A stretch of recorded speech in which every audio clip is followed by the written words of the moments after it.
اعوذ باللہ من الشیطان الرجیم بسم اللہ الرحمن الرحیم فلما قضینا علیہ الموت ما دلهم على موته الا دابة الارض تأكل من ساعته فلما خر تبینت الجن ان لو كانوا يعلمون الغیب ما لبثوا في العذاب المہین۔ پھر جب ہم سلیمان پر موت کا حکم صادر کیا تو کسی چیز نے ان کی موت کا پتہ نہ دیا سوائے گھن کے کیڑے کے جو ان کے عصا کو اندر سے اندر کھا رہا تھا۔ پھر جب عصا گر پڑا تب جنوں کو پر حقیقت کھلی، اگر وہ غیب کا علم جانتے ہوتے تو اس درجہ تکلیف کے ساتھ ذلت میں پڑے نہ رہتے۔ یہ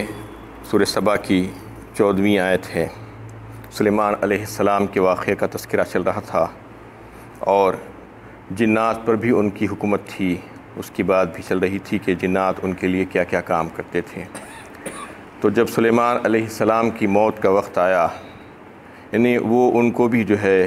موت سے مفر نہیں تھا، یہ بتانا چاہ رہے ہیں اللہ تعالیٰ ایک بات تو کہ اتنی زبردست حکومت اور سلطنت ان کو حاصل تھی،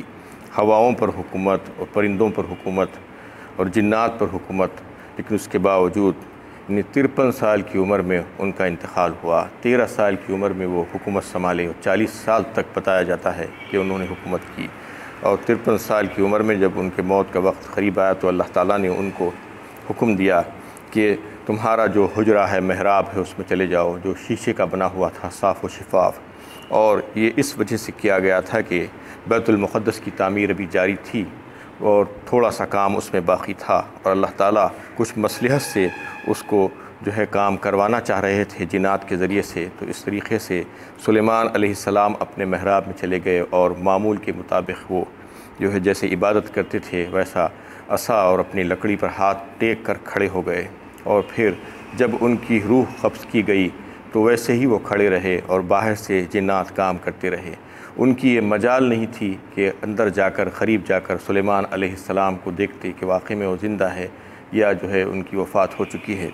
کیونکہ ان سے بہت خوف کھاتے تھے وہ لوگ، اور ویسا ہی کام انہوں نے جاری رکھا۔ تو اس میں جو ہے اللہ تعالیٰ ان سے وہ کام لیتے رہے اور 1 سال تک وہ کام کرتے رہے وہ مشقت کا، اور اس کے بعد وہ کام مکمل ہوا۔ کام مکمل ہونے کے بعد وہ عصا کے لیے جو ہے اللہ تعالیٰ نے کچھ کیڑوں کو بھیجا، جو گھن کے کیڑے جسے اردو میں دیمک کہا جاتا ہے، وہ جا کر وہ لکڑی کو کھائے، اور پھر لکڑی جیسے ہی ٹوٹی اور سلیمان علیہ السلام گر پڑے۔ تو جب ان کو پتہ چلا کہ ہم کیسی بیوقوفی کر رہے تھے، ہم کو تو کچھ پتہ ہی نہیں تھا کہ وہ 1 سال سے ایسا ہی کھڑے ہوئے تھے، دکھا رہے تھے اور ہم ان کا کام کریے جا رہے تھے، کہ جن حضرت سلیمان علیہ السلام کے حکم سے تعمیر کا کام کر رہے تھے، اور یہ سمجھ رہے تھے کہ حضرت سلیمان علیہ السلام کھڑے ہماری نگرانی کر رہے ہیں، لیکن در حقیقت ان کی وفات ہو چکی تھی، اور وہ جس لاٹھی پر ٹیک لگائے ہوئے تھے وہ انہیں سہارا دے رہی تھی،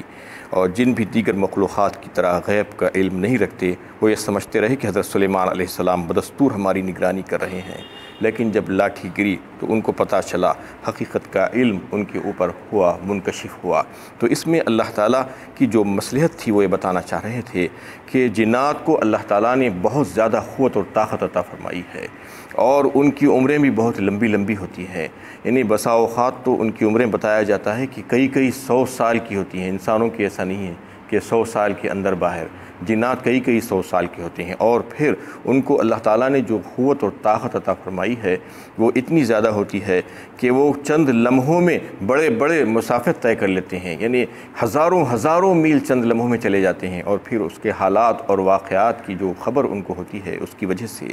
کہ وہ آ کر جو ہے انسانوں کو اس کے بارے میں خبر دیتے ہیں۔ جیسا کہ جو ہے کوئی دور کی جگہ کا کوئی واقعہ ہے تو وہ چونکہ اللہ تعالیٰ نے ان کو قوت اور طاقت بخشی ہے اس لیے وہ وہاں جا کر معلوم کر لیتے ہیں، اور معلوم کر کے اس کی خبر انسانوں کو جب دیتے ہیں تو انسان یہ سمجھتا ہے کہ یہ غیب کی خبر ہے، حالانکہ وہ غیب کی خبر نہیں ہوتی، بلکہ وہ خود اللہ تعالیٰ نے اس کو یہ صلاحیت دی ہے، یہ طاقت دی ہے کہ وہ وہاں جا کر معلوم کر سکتا ہے۔ اور جیسا کہ بڑی عمریں ہیں تو وہ پچھلے 200 300 400 سال پرانی واقعات جو ہے بیان کر سکتا ہے، اس لیے کہ وہ خود دیکھا ہوا ہوتا ہے اپنی آنکھوں سے۔ تو اس قسم کے بہت سے جو ہے اللہ تعالیٰ نے اس کو طاقت اور قوت عطا فرمائی ہے۔ اس کی وجہ سے لوگ اس کو یہ سمجھتے ہیں کہ غیب کا علم ہے، یہ غیب کی خبریں ہیں، اور ان کو بھی بڑا گمان ہوتا تھا کہ ہمارے پاس بھی غیب کا علم ہے، اور یہ دعویٰ بھی کرتے تھے۔ تو اللہ تعالیٰ اس کے ذریعے سے، یہ واقعے کے ذریعے سے ان کے اوپر یہ اظہار کرنا چاہ رہے تھے کہ تمہارے پاس کچھ بھی غیب کا علم وغیرہ نہیں ہے، بلکہ یہ طاقتیں اور قوتیں ہماری دی ہوئی ہے۔ جب یہ بات سامنے آئی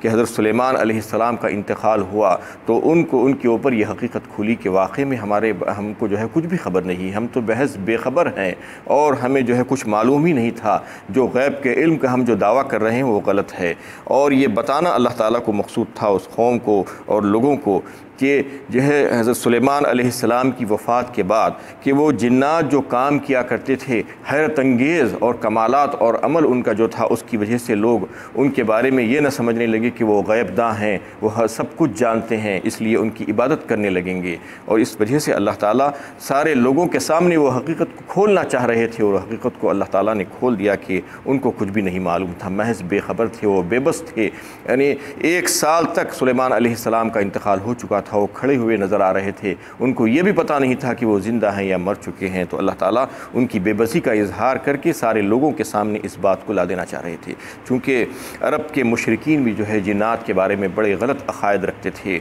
اور اللہ تعالیٰ کے ساتھ ان کے نسبی رشتے کو بھی جوڑنے کی کوشش کرتے تھے۔ وَجَعَلُوا بَيْنَهُ وَبَيْنَ الْجِنَّةِ نَسَبًا کہا ایک مقام پر، یعنی یہ کہتے تھے کہ یہ اجنہ جو ہے وہ اللہ تعالیٰ کے ساتھ ان کی رشتہ داری ہے۔ وَإِنَّهُ كَانَ رِجَالٌ مِّنَ الْجِنِّ يَعُوذُونَ بِرِجَالٍ مِّنَ الْجِنِّ کہا ایک مقام پر سورہ جن میں، کہ وہ جو ہے جب وادیوں میں اور جنگلوں میں بیابانوں میں سفر کرتے انسان تو جنات سے پناہ مانگا کرتے تھے، یہ سمجھتے تھے کہ یہ ان کے پاس وہ قوت اور طاقت ہے، اس لیے ان سے پناہ چاہتے تھے اللہ کی پناہ چاہنے کے بجائے۔ اس طریقے سے یہ غلط عقائد ان کے پاس تھے کہ جنات کے پاس غیب کی خبریں ہوتی ہیں، یہ اس لیے وہ جو ہے غیب کی باتیں اور ان کی خبریں معلوم کرنے کے لیے ان کے پاس رجوع ہوتے تھے۔ تو اللہ تعالیٰ نے اس عقیدے کی، اس باطل عقیدے کی تردید فرمائی ہے پرزور انداز میں، اور بتا دیا گیا ہے کہ یہ بالکل بے بنیاد ہے کہ جنات کے پاس غیب کا علم وغیرہ کچھ بھی نہیں ہے، بس جو ہم نے اپنی مخلوق ہونے کے ناطے ان کو جو ہے کچھ خاص قوتیں اور طاقتیں عطا فرمائی ہے، اس کی وجہ سے وہ یہ کام کرتے ہیں، لہٰذا تمہیں غلط فہمی کا شکار نہیں ہونا چاہیے۔ یہ بات اللہ تعالیٰ نے اس میں واضح فرما دی، اور یہاں تک جو ہے سلیمان علیہ السلام کا واقعہ پورا ہوا، اور یہاں سے جو ہے قوم سبا کا واقعہ شروع ہو رہا ہے۔ لَقَدْ كَانَ لِسَبَإٍ فِي مَسْكَنِهِمْ آيَةٌ جنتان عن يمين والشمال كلوا من رزق ربكم واشكروا له بلدة طيبة ورب غفور۔ ملک سبا کے باشندوں کے لیے ان کے مقام و بودباش میں قدرت کی کئی ایک نشانیاں تھیں۔ 2 باغ داہنی اور بانی طرف تھے، اور ان سے کہا گیا کہ اپنے رب کا دیا ہوا رزق کھاؤ اور اسی کا شکر بجا لاؤ۔ یہ ایک پاکیزہ شہر ہے، اور اللہ تعالیٰ بڑے ہی بخشنے والے ہیں۔ یہاں سے قوم سبا کا تذکرہ شروع ہو رہا ہے۔ ابن کثیر نے بتایا ہے کہ سبا کہتے ہیں یمن کے بادشاہوں کو کہا جاتا تھا، یعنی یمن کے جو بادشاہ تھے ان کا لقب سبا تھا، جیسا کہ مصر کے بادشاہوں کا لقب فرعون تھا، ویسے ہی روم کے جو بادشاہ تھے عیسائی ان کو قیصر کہا جاتا تھا۔ اس طریقے سے یمن کے بادشاہوں کو سبا کہا جاتا ہے، ان کی جو قوم تھی اس باشندے تھے ان کو بھی قوم سبا اور سبا کہا جاتا تھا۔ یہ اس کا جو ہے اس کے تعلق سے اللہ کے نبی صلی اللہ علیہ وسلم نے فرمایا کہ سبا ایک مرد کا نام تھا اصل میں، اور جو ہے اس کے 10 بیٹے تھے، اور 6 بیٹے یمن ہی میں رہے، اور 4 بیٹے وہاں سے نکل کر ملک شام منتقل ہو گئے۔ اور سورہ نمل میں جس کا تذکرہ آیا ہے ملکہ سبا بلقیس کا، جو حضرت سلیمان علیہ السلام کے پاس آئی تھی اور اس نے جو ہے اسلام کو قبول کیا تھا، وہ بھی جو ہے اسی قبیلے سے تعلق رکھتی تھی، اور بہت پہلے کے بادشاہوں میں سے تھی وہ،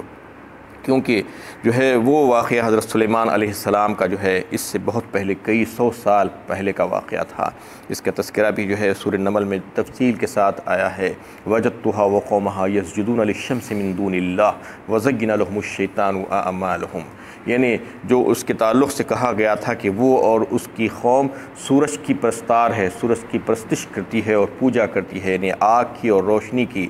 پوجا کرنے والے وہ لوگ تھے اللہ کو چھوڑ کر، جب ہدہد جا کر اس کو دیکھا تھا اور کہا تھا کہ یہ جو ہے شیطان نے ان کو ورغلا دیا ہے اور مزین کر کے دکھا دیا ہے، اس لیے اللہ کو چھوڑ کر، رب العالمین کو چھوڑ کر وہ سورج کی پرستش کرتے ہیں، تو وہ ویسے ہی لوگ تھے۔ لیکن اللہ تعالیٰ نے ان کے پاس انہیں متواتر انبیاء بھیجے اور ان کی ہدایت کے راستے ان کے لیے جو ہے بتائے گئے۔ تو اس کا جو ہے جو محل وقوع تھا یعنی قوم سبا کا، وہ یمن، ملک یمن میں جو اس کا کیپٹل سٹی ہے صنعاء سے 3 منزل کی دور پر ایک شہر آباد تھا جسے مارب کہا جاتا تھا۔ مارب جو ہے 2 پہاڑوں کے درمیان ایک جو ہے زبردست شہر آباد تھا، اس کی دونوں طرف جو ہے پہاڑ تھے، اور اس میں جو ہے اللہ تعالیٰ نے ایسی زبردست برکت رکھی تھی کہ رزق کے دروازے ان کے لیے کھول دیے تھے۔ خوشحال ملک کہا جاتا تھا وہ۔